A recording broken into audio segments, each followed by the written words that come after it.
Communicating the message. Nutrition educators use educational materials or instructional media to communicate, teach, and reinforce information presented in counseling and educational sessions.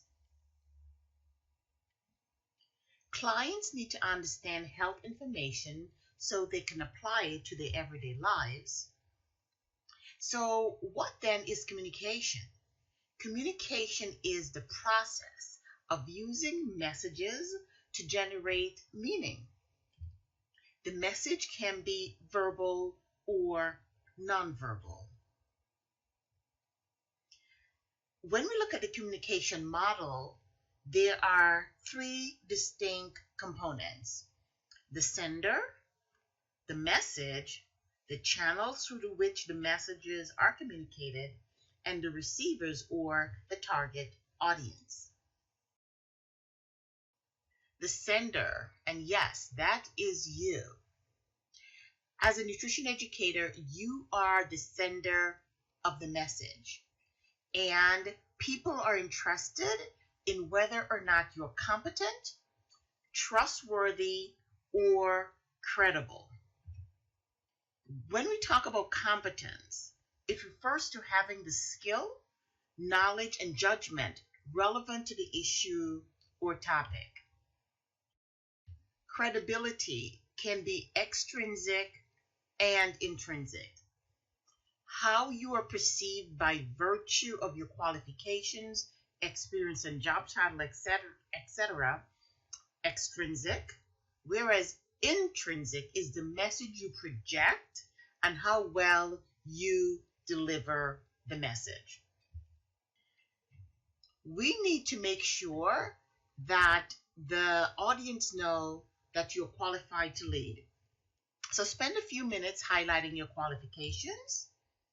Use an authoritative but friendly tone rather than being hesitant and flustered. And dress in an attractive, professional manner. Trustworthiness is very important.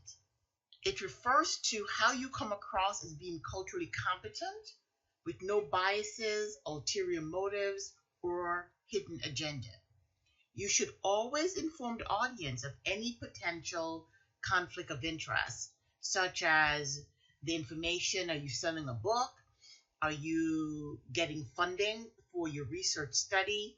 Things like that. Just go ahead, declare your conflict of interest, and be as transparent as possible. Now let's talk about the message. The content of the message should be accurate, it should be current, and updated. Now remember that nutrition information changes often because recommendations are based on ongoing scientific evidence. So as much as possible, update it.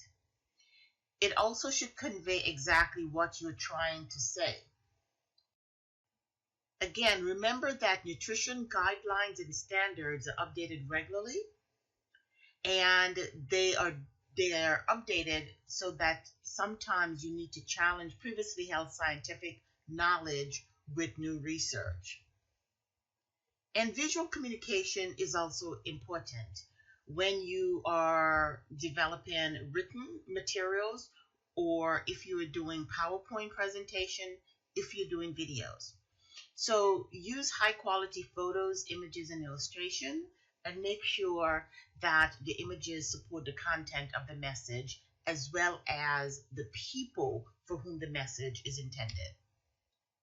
When developing the message, consider what you want to say and how you want to say it, your tone of voice, posture, and mannerism, the audience's education, literacy level, income, lifestyle, etc., the relevance and cultural appropriateness of the message, as well as the accuracy and complexity of the message. Take all of these into consideration before you develop the message, but sometimes you may need to adjust the message along the way. The communication channel or the medium. The channel or medium refers to the way your message will be delivered to the audience. And nutrition educators use different type of medium. They can work interpersonal or face-to-face. Messages can be delivered via mass media, social media, blogs and websites, and also even nutrition education videos, which are becoming popular. Receiver or the audience. It is important to identify the characteristic of the audience. In a simplest form, it can be a matter of knowing who will be attending your presentation, workshop, or session. On a more sophisticated level, it can be done through a process of assessment of audience interests, needs, and characteristics, sometimes called formative research or marketing research. The bottom line, always know your target audience.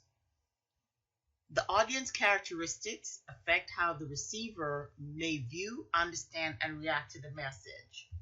So look at the demographic characteristics, the age, health literacy level, income, race, ethnicity, sex, gender identity, marital status, occupation, geographic location, etc. The health status.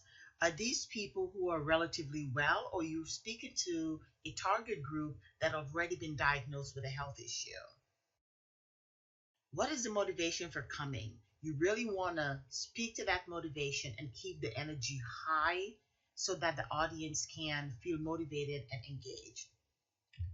Also consider the learning style of the audience. So vary your presentation style so that as many people can be included.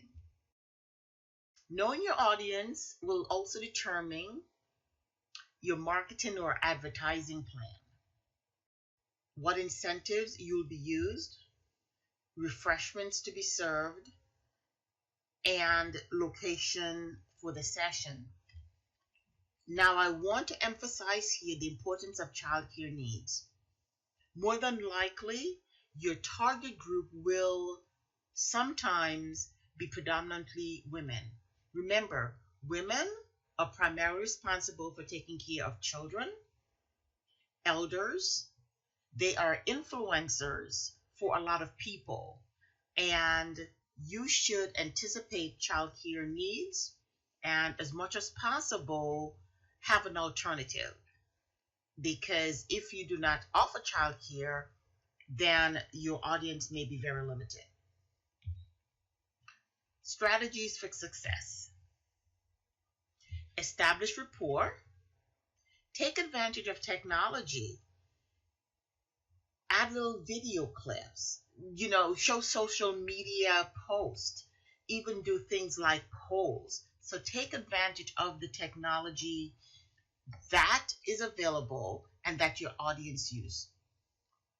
Assess the client's learning style as much as possible. Sometimes, because we do not have a lot of time in a session, it may not always be possible for you to do a detailed assessment, but that is the reason why you anticipate the audience ahead of time and you make sure that your message is clear and on point and you're using the right medium. Always use a variety of teaching tools that may include demonstrations, things that are hands-on, teaching aids. A lot of people learn visually. They want to see. So touching things, showing them the finished product, and sometimes even using things like, storytelling and testimonials will work. Consider the client's strengths and weaknesses. So if you're talking about physical activity to a primarily elderly population, make sure that you talk about things like exercises that they can do sitting or in the pool or in a wheelchair, so they know how to apply the information that you are presenting. Include family members as much as possible. Again, whether or not that includes the wife or girlfriend of a male client, the parents, the caretakers of someone who's elderly.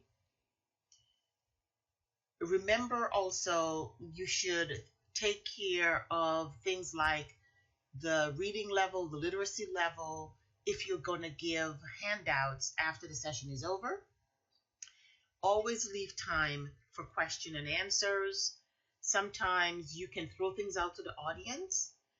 Sometimes people don't know they have questions yet, but when you plant a seed, they may respond, and then that may get the conversation going.